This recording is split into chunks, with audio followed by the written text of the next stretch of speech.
বাবলার একটা টাইমের ব্যাপার থাকে, আমরা তো টাইমটা আমি আবার পড়াতে যাব। আরেকটা পেতে দাও না, তাহলে হয়ে যাবে। এখানে 6 জন বসলো, এই আরেকটা শুরু করে পেতে দিলে তাহলে এখানে 4 জন বসে যাবে, 10 জন হয়ে যাবে। আরে আমাদের টেবিল একটা নিচেরটা কি নিয়ে আসতে হবে নাকি? হ্যাঁ কোনো অসুবিধা না। টেবিল টেবিলে ওই যে সরু টেবিলটা আছে, উপর থেকে নামাতে হবে। এই অরূপ তো ওই সরু টেবিলটা তাহলে দিয়ে দে, দিয়ে তাহলে এখানে 6 জন বসে চাবি কোথায় আবার উপর থেকে নামাবে? উপরের ঘরে এটা সরিয়ে দিই না, টেনে দিই না,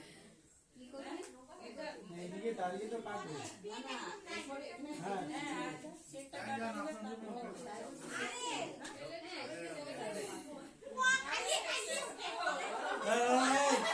তাড়াতাড়ি করা বলছি। এদিকে